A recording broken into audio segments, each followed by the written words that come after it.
Howdy, and welcome to Daily Miles. Before we get started, smash that like button down below. It definitely helps out the channel. And while you're down there, hit the subscribe button for more content. And if you're feeling generous, please hit the Patreon link down below in the description. It will really help me out. It's $1 a month for 30 days of video. All right, let's get into today's story. Today's story happened a few years back. I have to do a little bit of business before we get into the story, and that's to tell you that some of the names and the places have been changed to protect the innocent. That said, let's get into it. Today's story is entitled, The Love of My Life. Boy, is that an understatement. At this particular point in time, I was doing a transit from Buenos Aires to Europe to the United States, and sometimes reversing it and sometimes going forward in that circuit. So a BA, Europe, United States, or United States, Europe, BA, and over and over and over and over again. At this particular point in time, this was my ninth or 10th transit or 10th loop. So this is my 10th trip to Buenos Aires, somewhere in there. And at that particular point in time, I was feeling a little, well, there's no nice way to put this. I was feeling a little lonely. I was feeling alone, let's put it that way. Not lonely, just alone, and feeling like I could not engage in a romantic anything with anybody because I spent all my time in Tango, and at the same time I refused to date my students because I knew that it would have detrimental effects. And I steadfastly stood by this. Even though that there were people that believed that I was sleeping with my students left, right, and center, that was just not the case. The reality was that I was very passionate about teaching my students, but not sleeping with them in any way, shape, or form. My steadfast belief was that my ethics were far more important than sleeping around.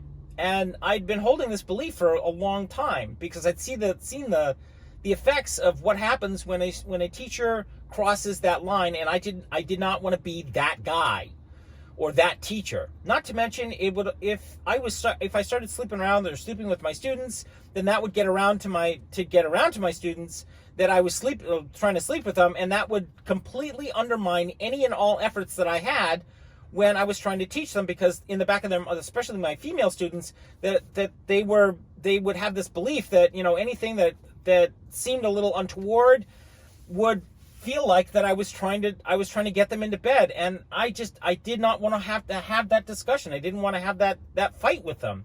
So I had a very hard and fast rule: do not date your students at all in any way, shape, or form. At the same time, this also isolated me from, you know, dancing or sleeping with people in the Tango community, because I knew that the moment that they figured out that I was a teacher and yada yada, because it's really easy, that, you know, I basically would end up with the same problem. So basically, I kept my nose clean and didn't sleep with anybody in the Tango community. So date outside of the Tango community? Sure. When am I going to have time to do that? Because all of my time is spent dancing tango, teaching tango, watching tango with people that dance tango. So not so much with that idea. It just did not work at all in any way, shape, or form. No matter how I played this out in my head, it was awful. I went to BA on this trip, and I usually stayed at a hostel and stayed for about 4 months. And as you do, usually when people go to Buenos Aires, it's a tango vacation where tango is the focus of them being there, but there's a lot of drinking, a lot of sleeping around, and yada yada yada. When I would go to BA, my whole focus was going to BA to become to perfect my craft. I take lots of private lessons, and a lot of people do this. I take lots of private lessons. But the social aspect was completely lost on me. I was not there to fuck around. I was there to become a better dancer. On this trip, I stayed at a hostel, ended up meeting this guy. He turned out to be a really cool guy. He played music. He bartended on the weekends at another hostel. Insightful, sharp, quick.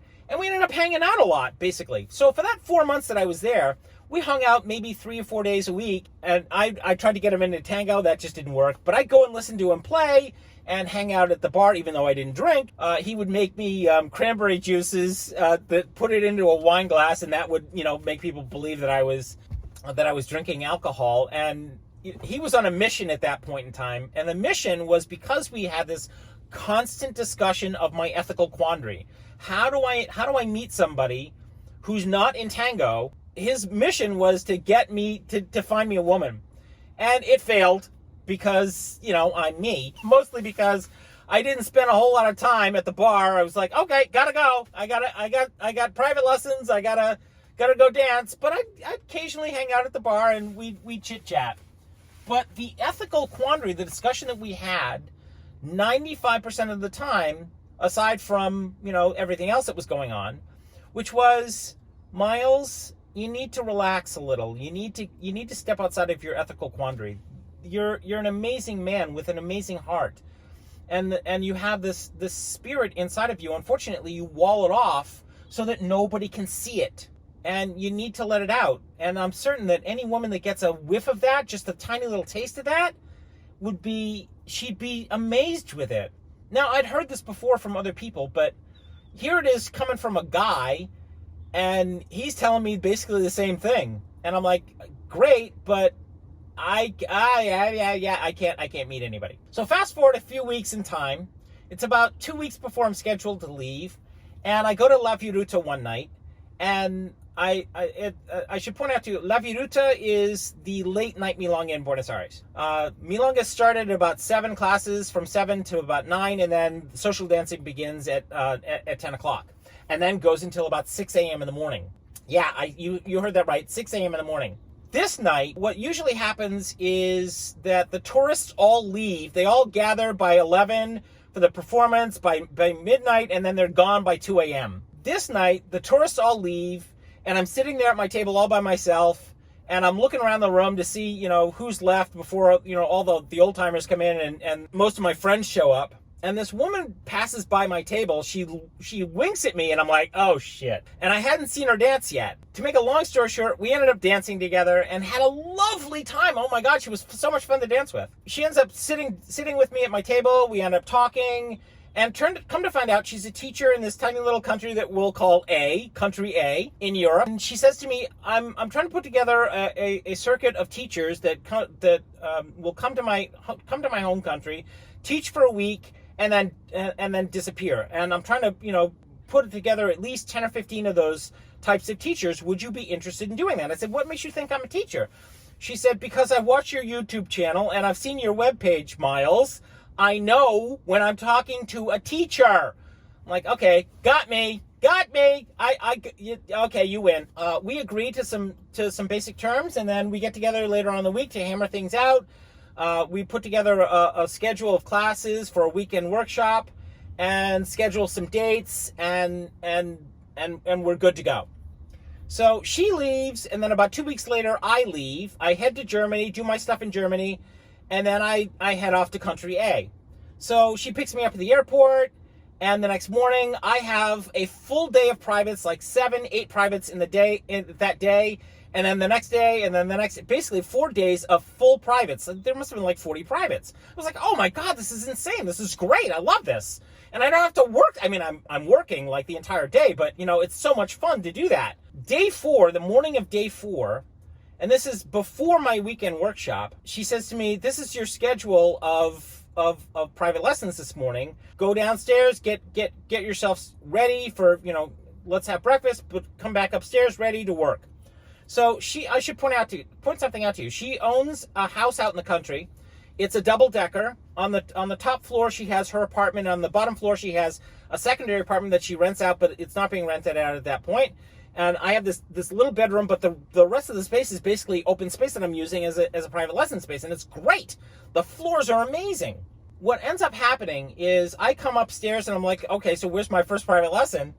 And just as I finish saying that, I hear this car pull up, and I step out onto the deck, and I'm watching this woman get out of this car in the carport, and I see this flash of hair, and I go up to the top of the stairs, and she's coming around to the front of the stairs to walk up the stairs, and the moment she looks up at me and I look down at her, 2 things happened.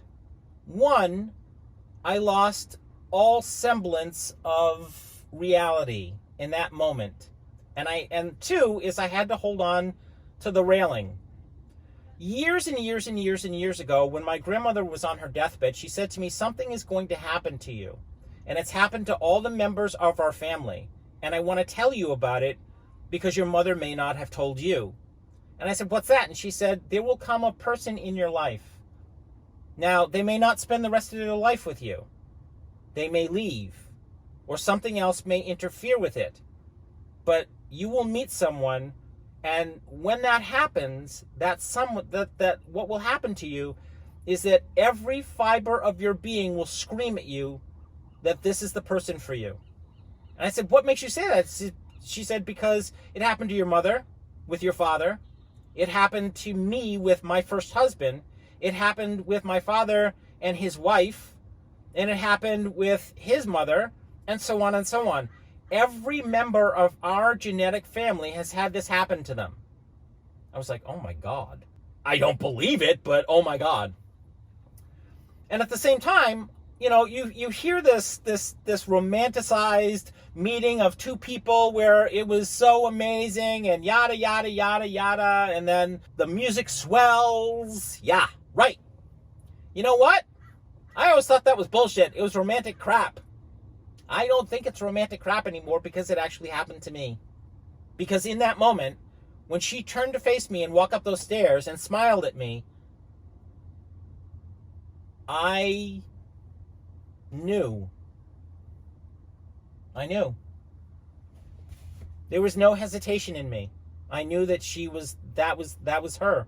I didn't need to go any further. I'm rather certain that I stuck out my hand and introduced myself and tried to pull it together, and I'm certain what came out of my mouth was blah, blah, blah, blah, blah, blah, blah. If my hostess hadn't been there to intercede, I'm certain what would have come out of my mouth for the rest of that hour would have been blah, blah, blah, blah, blah, blah, blah, blah, blah, blah, blah.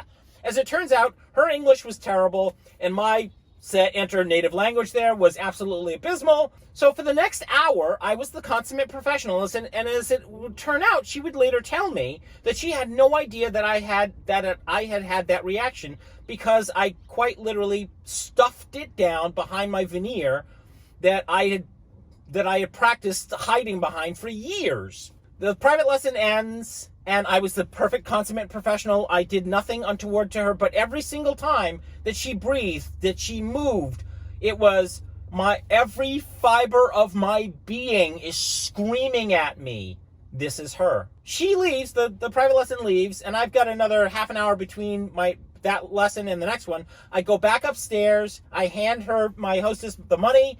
It's like a pimp. I hand my hostess the private the rent, as it were, and she said to me, how'd it go? And I said, I just met my wife. And she said, ha ha ha ha ha ha.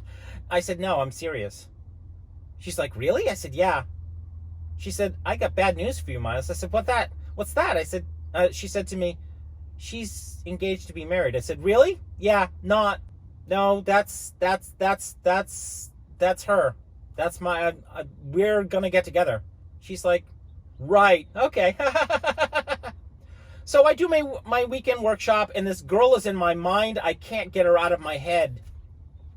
As it turns out, I ended up spending another week there and invited her over, and we had dinner, we had lunch, and, you know, I'd show her a couple of things tango-wise. And we really got into it, you know, from a tango perspective. But at the same time, in the back of my head, I'm going, oh my God, oh my God, oh my God, oh my God, oh my God, oh my God, oh my God, oh my God, oh my God.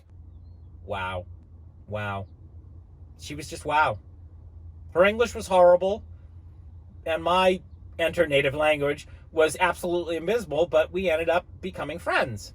So I leave said native country and go back to the United States a few weeks later, and we've exchanged, you know, phone numbers and email addresses and instant messenger. We've become friends on Facebook, and we end up chatting. And she ends up becoming a remote student of mine.